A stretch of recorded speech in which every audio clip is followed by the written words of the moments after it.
Boa noite a todos, sejam todos bem-vindos. Vamos começar então abrindo uma página do livro Gotas de Esperança, de Lorival Lopes, para dar a abertura do nosso estudo. Vença os impulsos negativos. Você sente um desejo quase irresistível para dizer umas boas verdades a alguém? Detenha, porém, sua palavra ferina. Pense um pouco. Acalme-se. Você nunca teve algum comportamento repreensível? Você gostaria de ser tratado mal por isso? Controla-se. No ímpeto, revela maturidade de espírito. É amor no coração. Agredir aos outros é agredir a si mesmo. O equilíbrio nos momentos difíceis dá grandeza à alma. Trabalhoso, né? Mas não é impossível.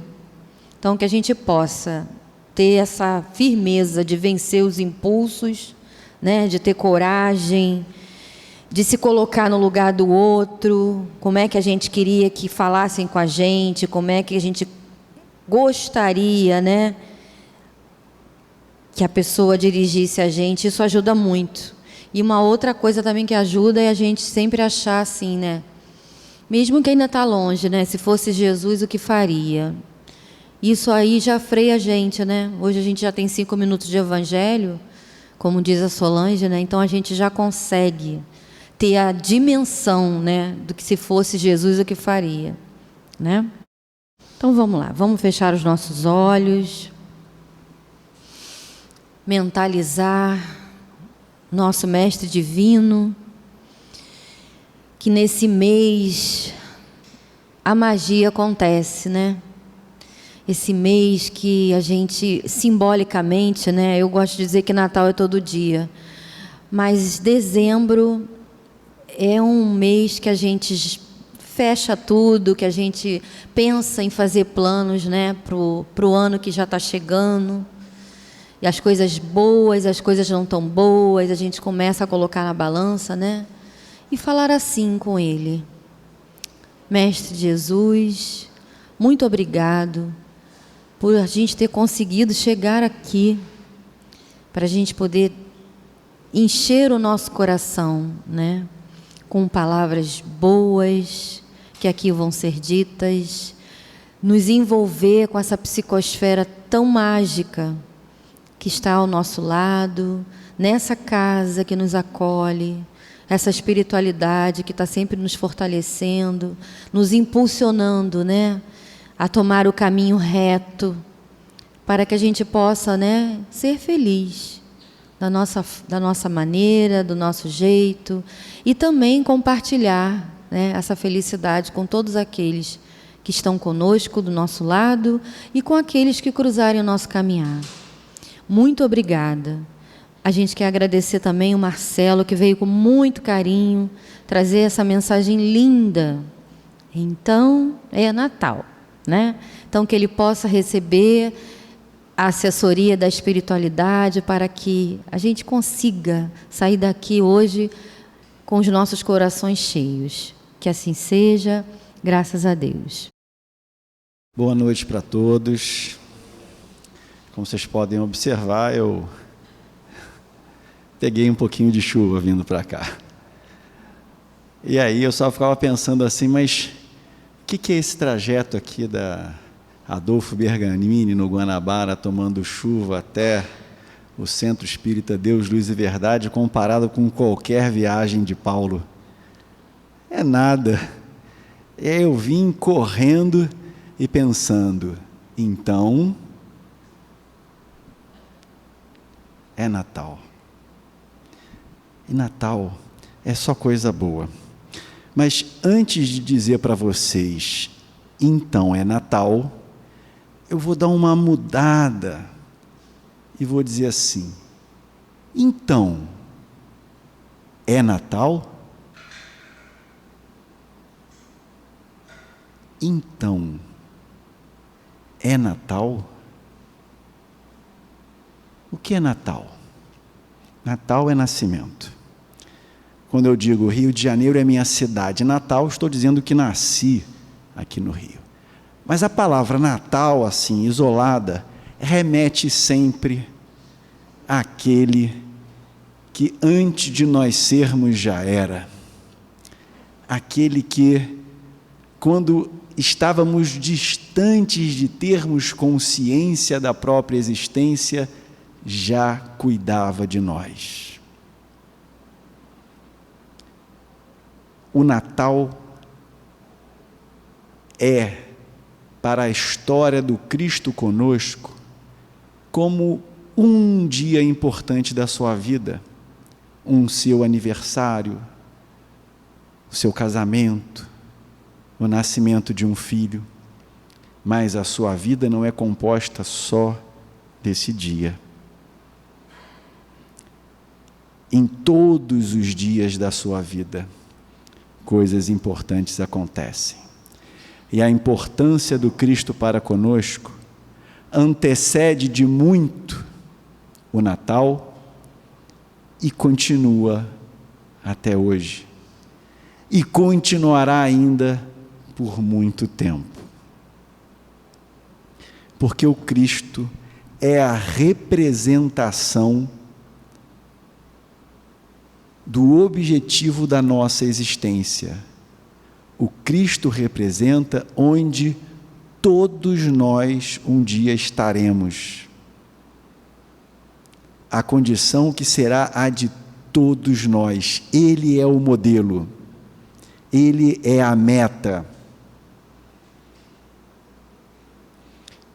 Mas ele não é só um modelo distante. Ele não é apenas uma ideia, um conjunto de ensinamentos.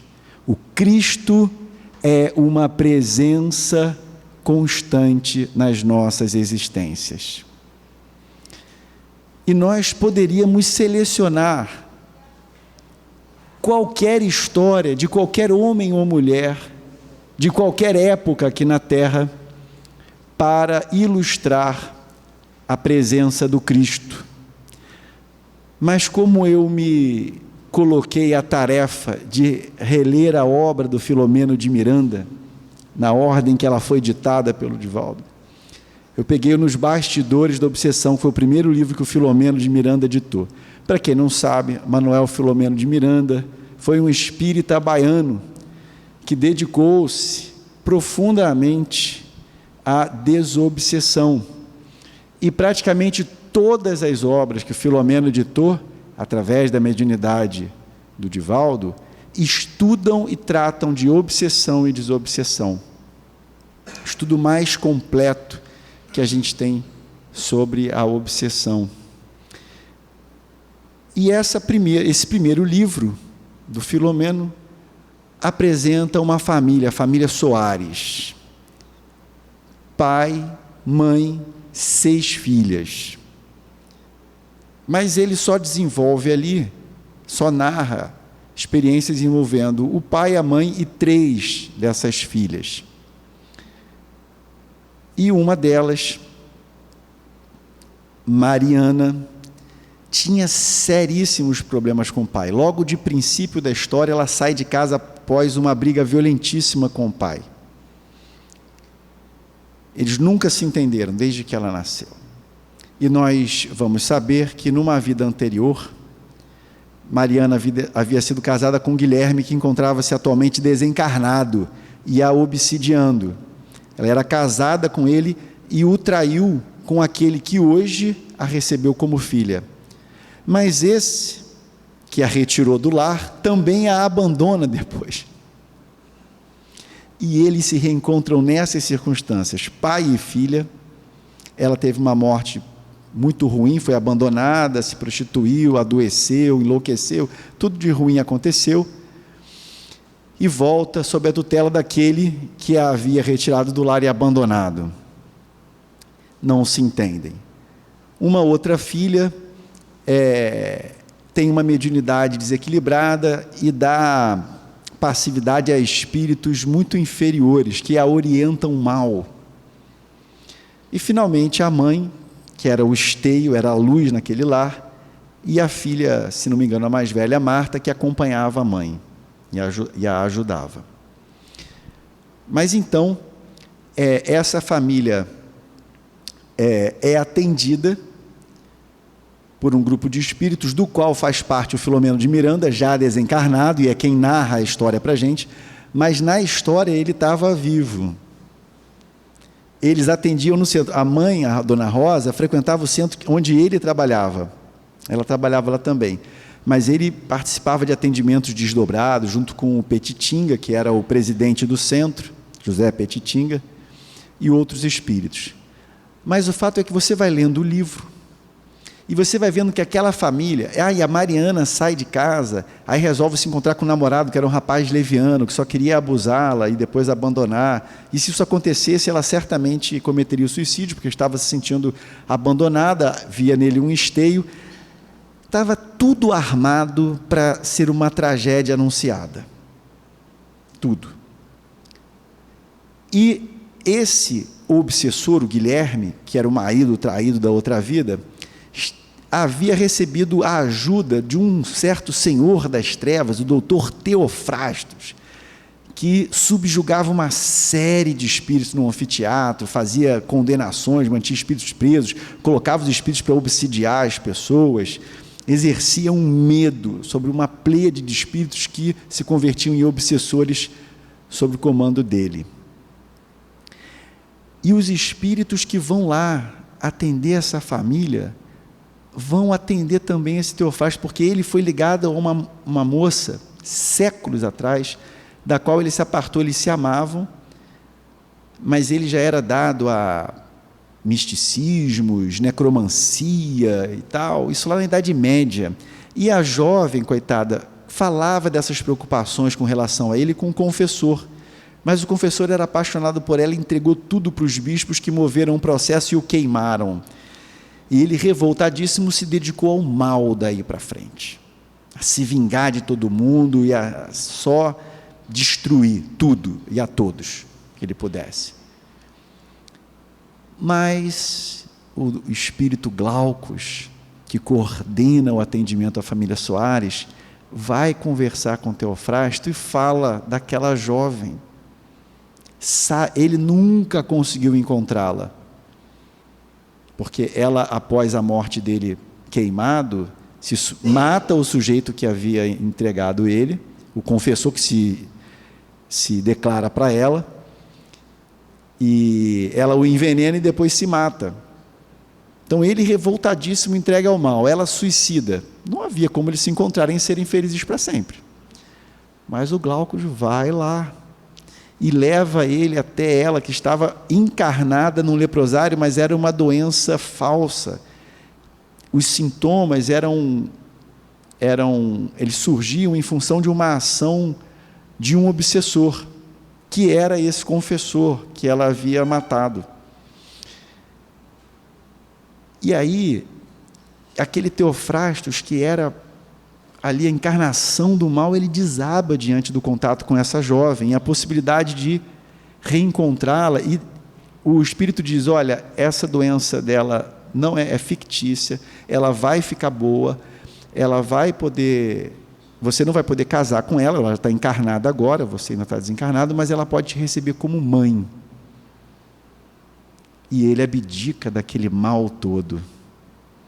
E aí, na família, consegue, no momento que a Mariana está super desequilibrada na rua, prestes a se entregar para o namorado, ela encontra uma senhora que havia trabalhado na casa dela, que a encaminha para casa, e aí aplica um passe, começa o tratamento. Eu sei que a coisa vai se caminhando. O jovem, o namorado, que era muito leviano, quando a visita e vê o estado deplorável que ela se encontra, se comove e começa a se modificar, e aí o Petitinga e o Filomeno lá fazendo prece na casa, dando passe, lendo evangelho, aí o pai arruma uma briga na rua, quase morre, fica todo ruim em casa, a mãe tratando, o filho tratando. Eu sei que no meio daquela confusão, tudo começa a se encaminhar bem. E a gente fica muito feliz desse movimento que a gente não vê, que a gente não percebe quanto auxílio a gente tem. E quem está por trás de todo o auxílio que qualquer criatura encarnada na terra recebe. Quem está por trás? É Jesus. É Jesus. A maneira como os espíritos agem, a ação deles junto a nós, né? O doutor Teofrasto queria se vingar do obsessor do amor da vida dele, que estava ali. Falou, não, ele também foi sua vítima já, você tem que perdoar. Aí a filha que estava revoltada com o pai, aí o Petitinga vai lá, não, minha filha, vai lá, pede, porque ela teve uma briga violenta com o pai saiu, já tinha recebido uma facada, estava convalescente, a filha começa a discutir com a mãe, o pai vem intervir, sofre lá um ataque, fica todo paralisado de um lado, aí eles vão lá, não, a filha estava chateada com o pai, que não aceitava a maneira como ela lidava com os espíritos e tal, não, vai lá, pede desculpa a seu pai. E toda a ação dos espíritos é sempre no sentido do perdão, do entendimento, da conciliação. E quem em toda a terra é a encarnação do perdão, do amor, do entendimento? Quem? Jesus. Então, volto à pergunta com que abri esse estudo. Então, é Natal? Porque aqui na terra Jesus já nasceu uma vez. O Natal aconteceu e nós o comemoramos todo ano.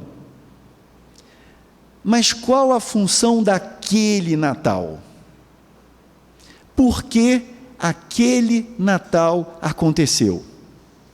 Porque Jesus se fez carne entre nós, assumiu um corpo, pisou esse chão, foi incompreendido, foi escarnecido, foi traído, foi torturado, foi executado. Por que Jesus se prestou a isso? Por que aconteceu aquele Natal? Por quê? Aquele Natal aconteceu para que ele se repita no coração de cada um de nós. O que Jesus espera de nós não é ceia comemorativa da sua vinda à terra. O que Jesus quer é a conversão dos nossos corações às leis que ele veio vivenciar e exemplificar para nós. É isso que ele quer. Esse é o verdadeiro Natal do cristão. O nosso Natal não é o dia 25 de dezembro, apesar de que podemos continuar nos reunindo em família, fazendo ceias e nos abraçando e trocando presentes, não há problema nenhum com isso. Mas não é esse o Natal que o Cristo espera de nós. O Natal que o Cristo espera de nós acontece quando você perdoa o seu inimigo. O Natal que o Cristo espera acontece quando você aproveita a oportunidade que você tem de ser útil a alguém, de fazer a caridade. Porque quando você faz isso, o Cristo está nascendo dentro de você. Porque Paulo fez em uma vida o que a gente está levando várias para fazer. Então a gente ainda está naquela etapa da vida do Paulo, e acho que a última vez que eu estive aqui foi para falar de Paulo, então provavelmente eu falei isso, que é uma frase marcante de Paulo, duas. A primeira, e quando eu disser a primeira você vai saber qual é a segunda.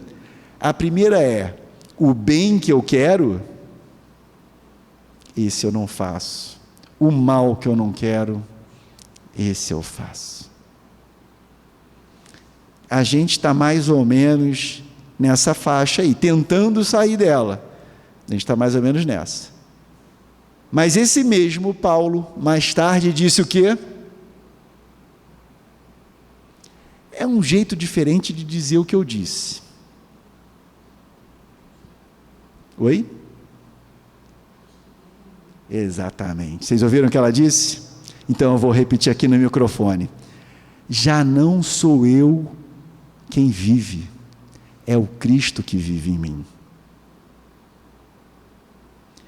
Então, o Natal aconteceu dentro do Paulo. Cristo nasceu dentro dele. Porque, veja, cada um de nós é uma individualidade. Paulo não virou Jesus. Paulo vai ser para sempre Paulo. Jesus, Paulo é Paulo. É uma linguagem figurada.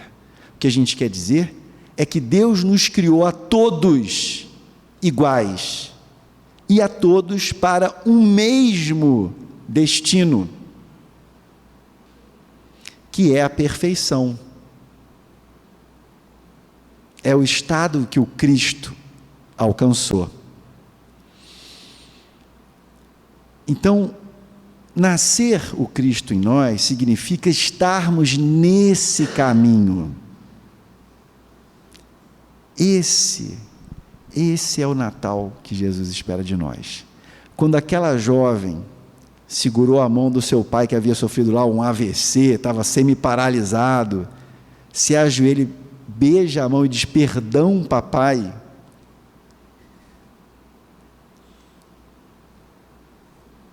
Então é Natal. Tenho certeza que esse gesto singelo de uma família humilde alegra muito mais o coração do Cristo do que uma ceia farta e uma família ali se empanturrando, não necessariamente se amando e se entendendo, mas se empanturrando. Não é isso que o Cristo espera de nós. O Cristo quer nascer no coração de cada um de nós. E por que eu insisto no coração? Porque o coração é a representação do que nós somos. Por isso, cuidado que a gente tem que tomar quando as pessoas repetem aquele conselho chavão, né? Siga o seu coração. Não, peraí, mas antes, o que seu coração está dizendo? Que às vezes o coração pede uma coisa que não é para seguir, não. Às vezes é, às vezes não é. Coração de espírito puro pode sempre seguir, mas meu coração nem sempre quer o que é melhor para mim. Por isso, nós temos também que ter raciocínio, entendimento. É isso que o Emmanuel diz lá no Vida e Sexo, né, que nós estudamos lá na Mocidade, no centro que eu frequento, a Agremiação Espírita Isabel. O programa da Mocidade é o Livro dos Espíritos. Nós temos um programa de 9 anos. Começa na pré-mocidade, 3 anos e 6 anos de mocidade. Desses 9 anos, 6 são dedicados à leitura do Prolegômenos, passando pela introdução até a conclusão do Livro dos Espíritos. Todas as perguntas. Não é um tema, nós lemos todas as perguntas. A gente lê o texto integral do Livro dos Espíritos. Para isso a gente leva 6 anos. Mas a cada 3 anos a gente faz um programa de sexo à luz da doutrina espírita. E baseamos muito esse programa no livro Vida e Sexo, sendo fininho, do Emmanuel, mais profundo. Um livro belíssimo. Ele diz que quando a paixão se faz, né, quando você reconhece alguém e sente o apelo para se entregar, é o momento do raciocínio, que é o que quase nenhum de nós faz. Porque na hora que você está apaixonado por alguém, aí não, a pessoa vai mudar, ela está fazendo tudo errado, mas ela vai mudar, e aí tudo vai dar certo no final, porque você quer. Não é porque os fatos estão apontando para isso, é porque você quer muito que aconteça assim na tua mente, mas não está pensando com clareza. Né? Então eu me lembro que quando eu conheci a minha esposa, a primeira vez que eu a vi, o pensamento foi esse. Eu posso dizer isso na frente das câmeras porque todo mundo sabe que é verdade. Que menina linda, nunca vai querer nada comigo. Foi o primeiro pensamento. Mas até que ela me deu conversa. E aí teve um momento em que eu descobri que ela era espírita. Isso foi maravilhoso. Mas ela, ao contrário de mim, que nasci numa família espírita, né? Recebi desde cedo, ela se tornou espírita adolescente por conta própria. E conhecer um espiritismo meio misturado com coisa que não é espiritismo, mas tudo bem, não tinha nenhum. Eu trazia ela para o meu centro, eu ia assistir as reuniões dela, sem problema. Mas eu já era muito engajado. Eu a conheci com 20, ela 17. E uma vez estava saindo para uma reunião de planejamento de evangelização e ela começou a reclamar, toda hora planejamento, toda hora reunião. Eu falei, Mônica, eu gosto muito de você, eu quero ficar com você. A gente está há 31 anos juntos. Vamos fazer bodas de prata de casamento ano que vem, temos 6 filhos. Mas eu disse para ela, eu gosto muito de você e quero ficar com você. Mas pensa o que você quer para a sua vida, porque a minha não vai mudar. Na verdade, amor, vai piorar. Eu ainda sou jovem, faço faculdade, eu pretendo trabalhar, assumir tarefas que eu não ainda, naquela época, eu não participava de reunião mediúnica, estava começando a evangelizar, era um jovem, começando a trabalhar. Falei para ela, olha, pensa o que você quer para você. Eu estava sendo realista. Olha, o meu projeto de vida é esse. Se você quiser compartilhar comigo, e quis, e teve um momento que eu que estava fraquejando e ela me puxou de volta. Mas eu falei a realidade. O meu projeto de vida, sim, se você quiser me modificar, das duas, uma. Ou vai ficar dando murro em ponta de faca e nunca vai estar satisfeita, ou eu vou abrir mão de algo que é importante e eu não vou ficar feliz, não tem como. Então eu falei, pensa se é isso que você quer para você, porque não vai melhorar. Eu não vou, então tá bom, daqui a 5 anos eu paro de participar de reunião, não vou mais no centro, não faço mais evangelização. Não ia falar isso. Mentir. E vocês, é fato que eu a amo, né? Estamos juntos até agora. Então eu não falei isso porque não ligava. Não falei isso porque estava querendo me livrar. Pelo contrário, eu a queria muito do meu lado e sou muito feliz de tê-la comigo até hoje do meu lado. Mas era preciso que ela entendesse qual era o meu projeto de vida. E meu projeto de vida era fazer o Natal acontecer no meu coração. E eu sabia que para um espíritozinho ruinzinho ainda, inferior, fraquinho como eu dificilmente conseguiria isso afastado do trabalho espírita. Eu não assumo muito de trabalho porque eu acho que eu tenho muito para dar para vocês. É porque eu preciso me lembrar o tempo todo do que eu acredito. E preciso o tempo todo estabelecer sintonia com espíritos bons para não descambar para coisa ruim. Não faço favor para ninguém. Estou me ajudando. Quando eu evangelizo na agremiação, evangelizo no Boa Nova, participo de 3 grupos de ESD, participo da reunião mediúnica, faço palestra. Cada momento desse é um momento dedicado à mensagem que o Cristo trouxe. Sou eu me lembrando do que é a coisa mais importante da minha vida. Isso é a coisa mais importante da minha vida. Fazer o Natal acontecer no meu coração.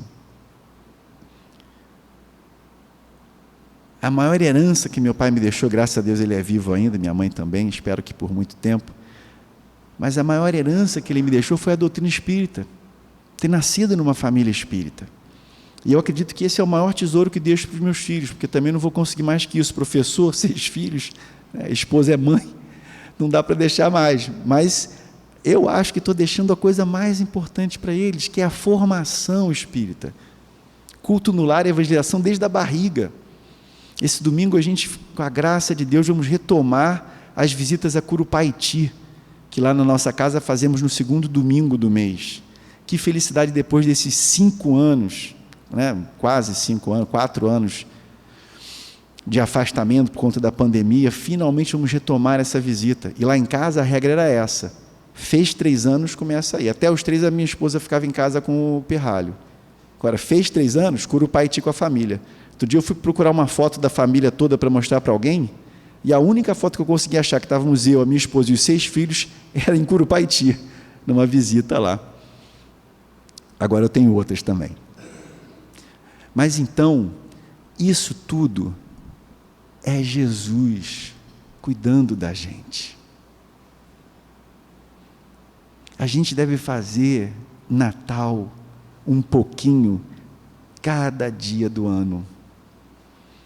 é legal a gente reservar esse período, já que Jesus veio, nós somos movidos também a símbolos, né? Essas coisas às vezes ajudam a gente a se concentrar. Então, se você não reserva um momento, você acaba não fazendo momento nenhum. Então tá bom, vamos escolher o mês de dezembro, vamos fazer aquele conjunto de palestras. Lá na minha casa também a gente faz assim, né? A gente vem lendo lá o Evangelho, mas aí, que é Jesus. Mas aí chega dezembro, a gente fala especificamente de Jesus, do chamado do Cristo, do nascimento de Jesus, para nos fazer refletir sobre o significado da vinda desse Espírito a nós em carne, porque de fato ele nunca esteve afastado de nós. Nunca. Jesus apropriou a terra quando ela era uma massa fumegante recém-descolada do sol, para que ela apresentasse as características necessárias para que corpos como os nossos pudessem se desenvolver aqui, recebendo espíritos que realizariam sua evolução moral. Mas antes foram milhares de anos elaborando esses corpos. Fomos nós mesmos, princípios inteligentes, que encarnamos lá em todas as etapas evolutivas da vida aqui na Terra, né, dando origem à visão, dando origem ao sistema fonador, dando origem à reprodução sexuada, dando origem ao sistema circulatório. Todos os seres inferiores da criação foram elos importantes de criação para atingirmos esse corpo que nos oferece as melhores condições para a evolução moral.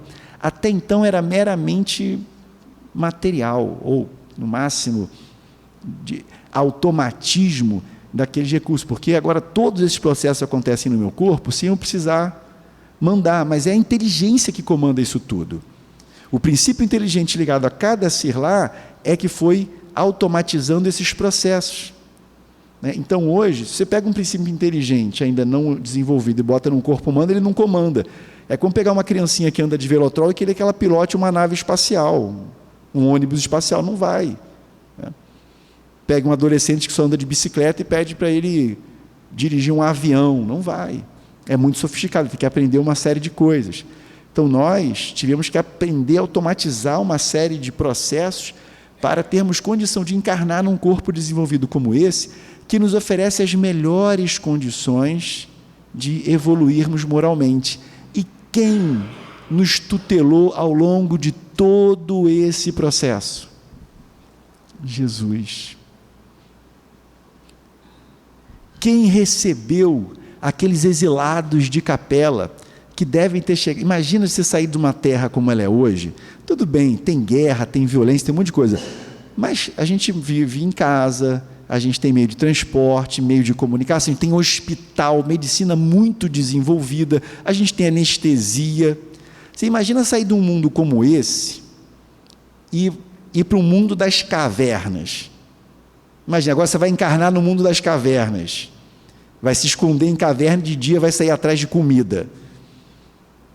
Então imagina como é que os espíritos que vieram de Capela, o estado psicológico, moral desse pessoal, e quem os recebeu aqui? O Cristo. E gente, foi tanto amor, tanta dedicação, que vários, após obterem permissão de retornar para o seu mundo de origem, onde certamente havia laços de amor esperando, muitos preferiram ficar para trabalhar para Jesus. Você entende o nível de gratidão que isso representa? O sujeito veio de outro mundo, ele teve milhares de encarnações lá, foi degradado de lá por não acompanhar a evolução do mundo, vem para a Terra, é acolhido pelo Cristo, é cuidado por Jesus, é orientado por Jesus. Jesus acredita neles, levanta o moral deles, cuida deles, a ponto de alguns, em podendo retornar, dizerem: não, mestre, eu quero ficar aqui e trabalhar para você. Dá para ter uma ideia da dimensão do amor dessa alma por nós?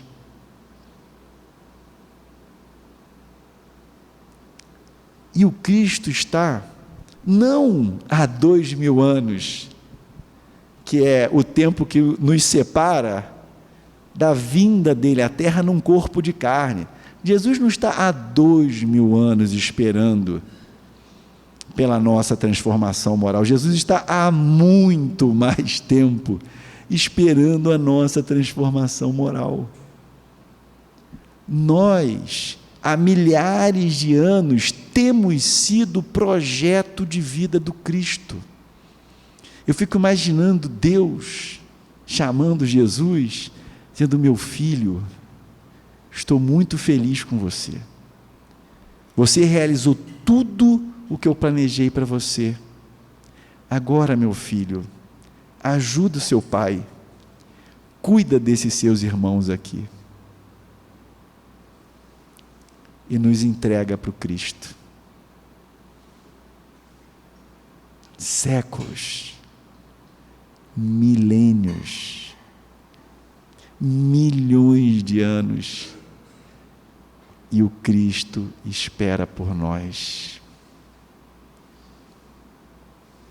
Então,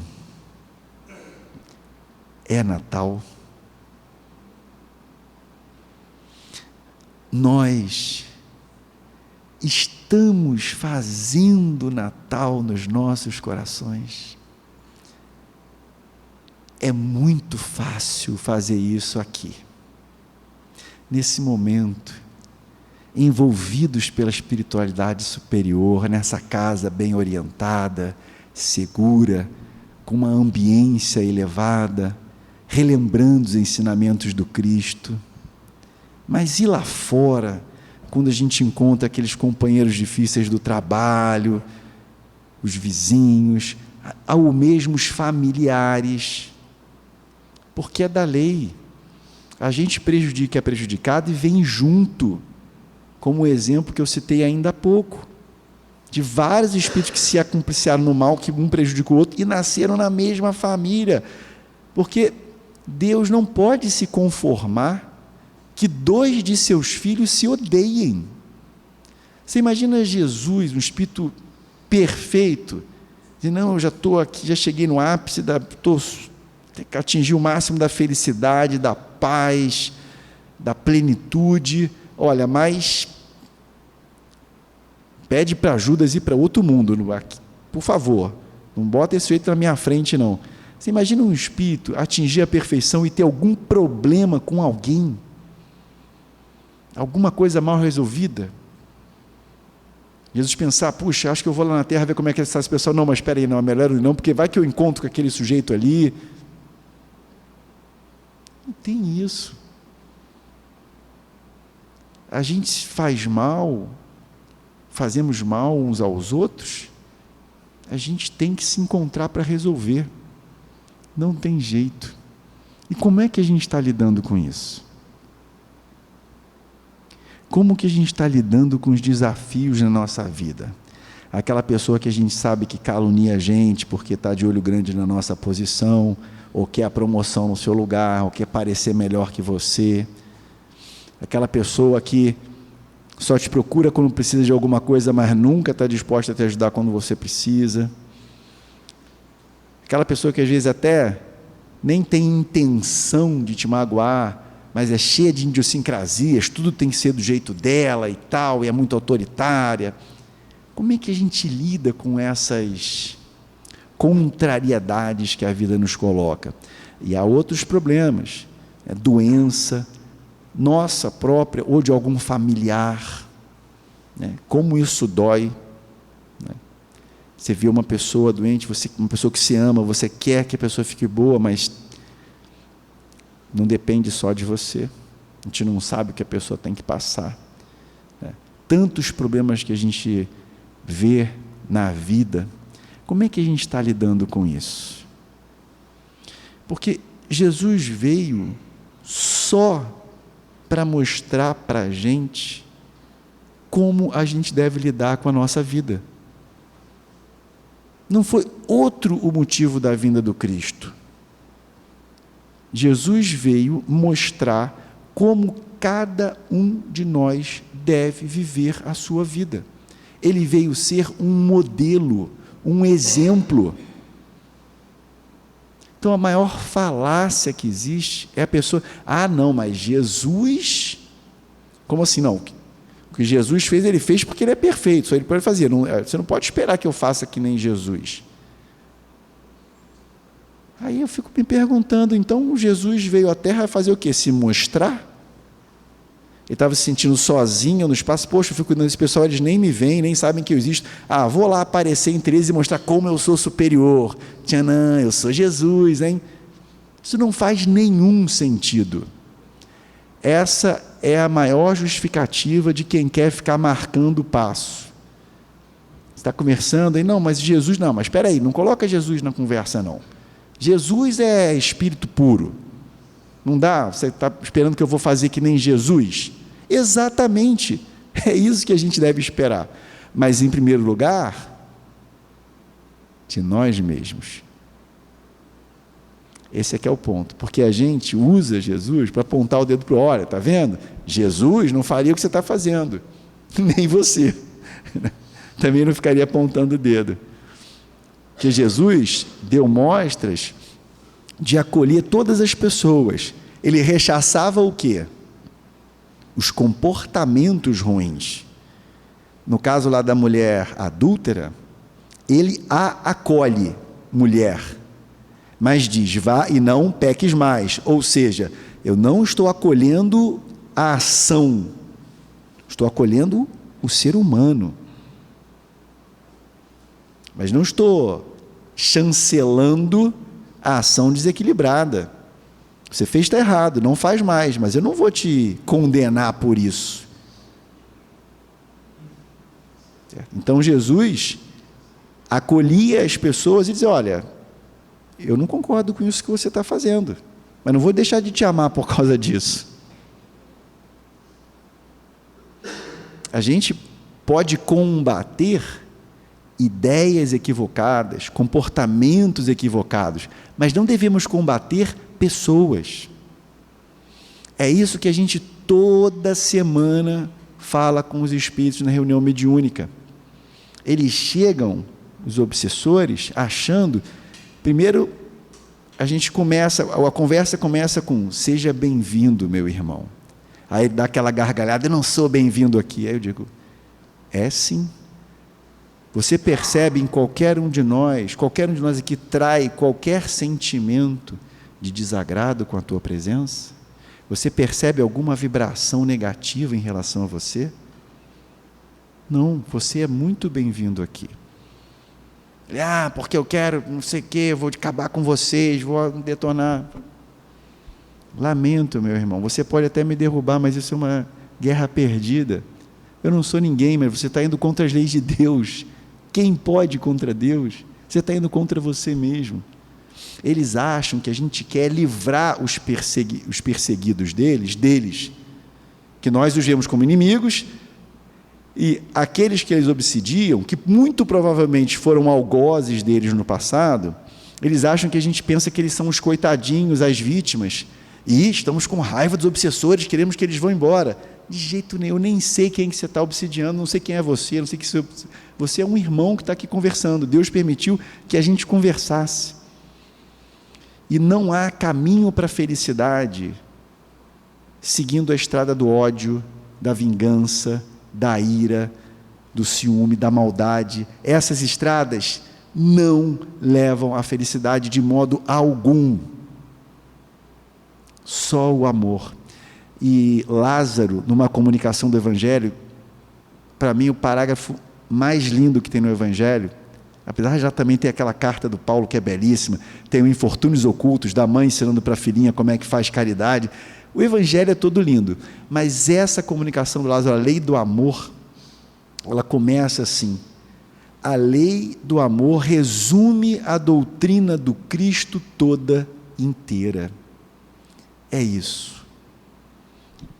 Você quer que todo dia seja Natal no seu coração?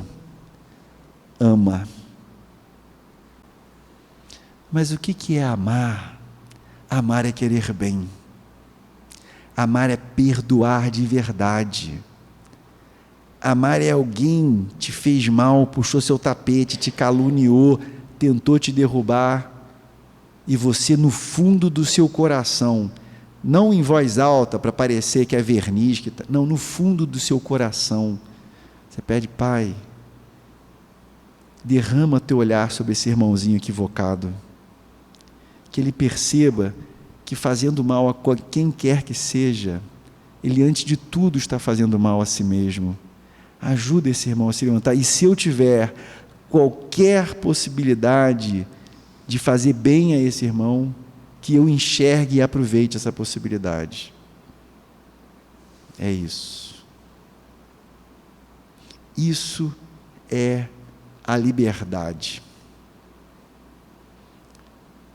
Às vezes eu, dando aula, né, um aluno não estava mexendo no celular, eu olho assim: desculpa, eu sempre desculpo, eu falo para eles, eu sempre perdoo, porque não perdoar significa eu sofrer pelo erro que você cometeu. Isso não é inteligente, e eu sou inteligente, mas eu falo isso para me convencer. Eu sempre falo isso para me convencer, porque é verdade, a gente não consegue fazer, mas isso é uma tremenda verdade. Não perdoar é pagar pelo erro do outro. Alguém faz uma coisa errada e quem sofre é você. Isso não faz sentido, e isso não está nas regras do jogo. Deus não fez disso uma imposição. Se alguém me tratar mal, eu sou obrigado a sofrer. Onde está escrito isso? Eu posso sofrer? Pode, Deus te dá liberdade. Você pode não sofrer? Pode. Como é que estava Jesus na cruz? Choramingando? Poxa, amei tanto vocês, olha o que vocês fizeram comigo, não quero mais saber de vocês não. Jesus estava ali magoadinho com a gente, e olha que não foi falar mal e fazer calúnia não, a gente torturou e pregou ele numa cruz.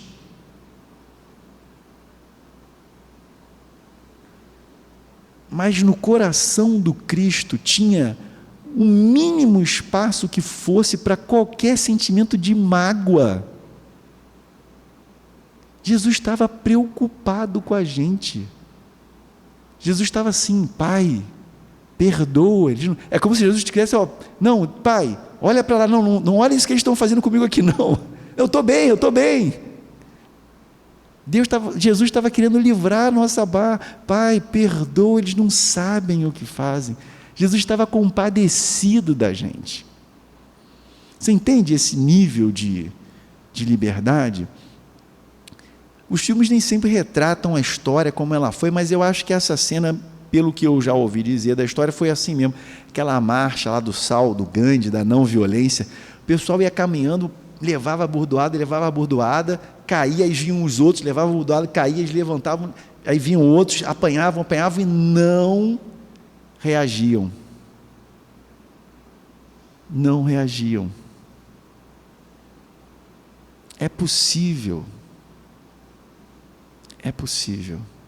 esse nível de autocontrole.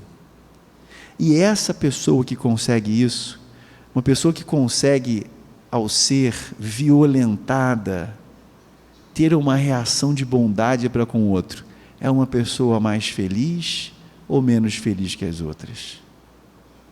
Muito mais feliz. Isso é o poder. Faça você o que fizer, meu irmão, a minha felicidade você não tira, porque no meu coração hoje já é Natal. Primeiro dia, quer dizer, primeira reunião de dezembro. Vocês começaram a sentir o que eu estou sentindo? Nossa. Jesus está aqui, gente. Está uma coisa, uma vibração fantástica. E Ele nos preparando para esse mês especial, né? Com toda essa informação que a gente recebeu hoje, a gente vai processar isso aí com certeza esse mês inteiro, que vai fazer a diferença nesse mês na nossa vida. Só agradecemos a presença do Marcelo, com as suas palavras assim tão carinhosas, que bateram fundo. Eu não sei vocês, mas eu vi todo o tempo Jesus aqui. Essa presença dele, vibracional, estava assim uma coisa assim muito forte. Então é Natal, né? E a gente começa aqui os nossos trabalhos com a prece. A prece pelos nossos irmãos que desencarnaram e que estão, alguns aqui perto de nós, outros não tão perto, mas com certeza sendo tocados pelo nosso pensamento, pela nossa ação, pela nossa fala, pelos nossos sentimentos. Aqui nós temos José de Souza, que desencarnou hoje, que ele tenha sido bem recebido pela espiritualidade, com certeza, nesse novo caminhar, né? De muito trabalho, muito estudo, que com certeza ele está sendo atendido em todas as suas necessidades, que Deus os acompanhe. Não só a ele, mas a todos que estão em nosso pensamento, em nosso coração. E o segundo momento do nosso trabalho é a visita médica. Todos nós aqui encarnados no planeta Terra temos as nossas necessidades físicas, emocionais, psicológicas, temos alguém no nosso coração que convive com a gente, ou que trabalha, que está perto ou longe, que pode estar precisando dessa visita, desse carinho da espiritualidade dessa casa. Então, que possamos pensar nessas pessoas, em nós mesmos, e sentir a presença do nosso médico dos médicos, que é Jesus, que ele hoje está aqui mais vivo do que nunca, com essa vibração amorosa que ele tem e que nos doa todos os dias da nossa vida. Então, pensando em nós mesmos, em qualquer pessoa, a gente vai dizer assim para ele: cura, Senhor, onde dói. Cura, Senhor, bem aqui. Cura, Senhor, onde eu não posso ir. Cura, Senhor, onde dói. Cura, Senhor, bem aqui. Cura, Senhor, onde eu não posso ir. E temos certeza do alcance vibracional que foi levado nessa energia que a gente colocou através dessa melodia. Foi a lugares que a gente nem imagina, mas que foram necessários por essa equipe em levá-las aos lugares que lá precisava desse medicamento amoroso gerado pelo coração do nosso médico dos médicos, Jesus, que hoje está mais vivo do que nunca aqui entre nós. E para encerrar, tem a nossa irradiação. Chegamos aqui com as nossas questões para serem resolvidas, para doar, e a irradiação tomou conta dessa sala através dos ensinamentos recebidos, dos nossos melhores pensamentos, da nossa equipe espiritual que nos acompanha, que com certeza vai ser levada através da nossa prece a lugares que estão na nossa mente, no nosso coração, e lugares que os mentores espirituais estão esperando para chegar até lá. Então é nesse momento que a gente pede a Jesus, com essa vibração eterna que Ele tem por todos nós, e hoje nos acolheu mais uma vez, que eu acho que hoje a gente deu mais um passo em direção a Ele, para uma transformação. Eu acho que foi mais um passo de transformação nas nossas vidas. E ele diz, a música diz assim, e essa música tem um alcance enorme, porque o endereço está na nossa mente e no nosso coração. Vamos, Jesus, passear na minha vida. Quero voltar aos lugares em que eu estive só. Quero voltar lá contigo, vendo que estavas comigo. Quero sentir teu amor a me embalar. Cura, Senhor, onde dói.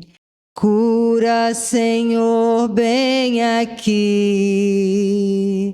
Cura, Senhor, onde eu não posso ir. Cura, Senhor, onde dói. Cura, Senhor, bem aqui. Cura, Senhor, onde eu não posso ir. Olha, temos certeza que o Natal em nossa mente, em nosso coração, em nosso corpo físico, começou hoje com mais consciência, através de todo esse ensinamento que a gente recebeu e com certeza acolhemos em nosso coração e na nossa mente. É Natal. É possível a gente caminhar nessa direção que foi falada nessa noite. Vamos fazer a nossa parte, o nosso esforço. E pode ser, eu tenho até certeza que a gente se surpreenda com esse Natal diferente, onde quer que a gente estiver. Gratidão, Senhor, por esses ensinamentos que chegaram até nós e que faça um processo de transformação nesse Natal na nossa vida. Obrigado a todos os mentores da casa, a toda a espiritualidade que amorosamente nos fez estar aqui. Obrigado pelo carinho e dedicação do nosso amigo que veio assim banhado literalmente de luz e muita água.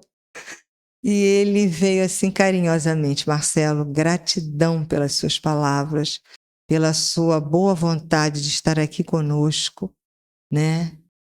E que a gente volte em paz para os nossos lares, com os nossos corações cheinhos de amorosidade, de paz e alegria. Até a segunda-feira que vem, se Deus assim permitir. Agora, teremos os nossos passes, né? A nossa água fluidificada está ali para ser bebida ao término dos passos e a gente se encontra semana que vem. Graças a Deus.